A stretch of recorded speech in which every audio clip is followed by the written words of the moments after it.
ঢাকা, সিলেট, চট্টগ্রাম পর্ব শেষে বিপিএল আবার ফিরেছে ঢাকায়।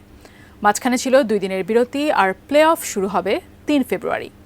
তবে এবারের বিপিএলের পয়েন্ট টেবিলের কী অবস্থা আর প্লে অফ নিশ্চিত করল কারা, তা নিয়ে বিস্তারিত থাকছে ডেস্ক রিপোর্ট।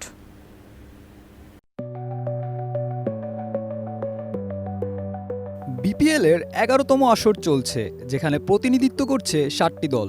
প্লে অফের আগে ঢাকায় ম্যাচ বাকি সবারই, তবে পয়েন্ট টেবিলে সবার উপরে অবস্থান করছে রংপুর রাইডার্স। ইতোমধ্যে 16 পয়েন্ট নিয়ে প্লে অফও নিশ্চিত করেছে দলটি। ঢাকা ও সিলেটে অপরাজিত থাকলেও রংপুর রাইডার্স চট্টগ্রামে পায় প্রথম হারের স্বাদ।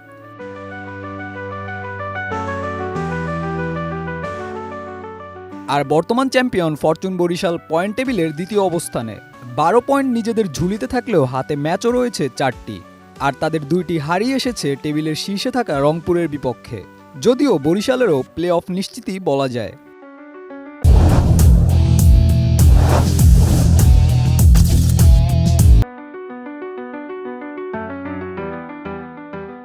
তবে পয়েন্ট টেবিলের তৃতীয় ও চতুর্থ অবস্থান নিয়ে রয়েছে ধোঁয়াশা। ঠিক সমান 9 ম্যাচ খেলে তৃতীয় ও চতুর্থ স্পটে আছে চিটাগং কিংস ও খুলনা টাইগার্স, যেখানে 9 ম্যাচে 5 জয়ে 10 পয়েন্ট লুফে নিয়েছে চিটাগং কিংস।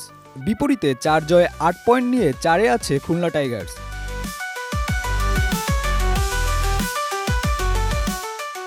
বাকি 3টি দলের মধ্যে দুর্বার রাজশাহী ও ঢাকা ক্যাপিটালসের অবস্থান সম্মানজনক হলেও সিলেট টাইটান্সের অবস্থান তলানিতে, যেখানে 10 ম্যাচ খেলে রাজশাহীর পয়েন্ট 8। অপরদিকে ঢাকাও সমান ম্যাচ থেকে 6 পয়েন্ট পায়।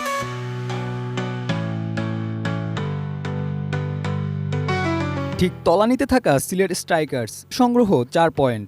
9 ম্যাচের মধ্যে জিতেছে মাত্র 2টি, তাই প্লে অফ থেকে একেবারেই ছিটকে পড়েছে সিলেট স্ট্রাইকার্স।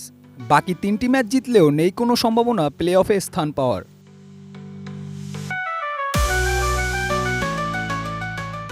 সেক্ষেত্রে দুর্বার রাজশাহীর রংপুর ও সিলেটের বাকি আছে 2 ম্যাচ। এই 2টি ম্যাচ জিতলেও রাজশাহীর প্লে অফ নিশ্চিত করতে হলে অপেক্ষা করতে হবে কঠিন সমীকরণের। তেমনটা ঢাকারও। বাকি 2 ম্যাচ জিতলেও তাকিয়ে থাকতে হবে খুলনা টাইটান্সের সব কয়টি ম্যাচ হারের জন্য। এরপর তো রান রেটের হিসাব আছেই।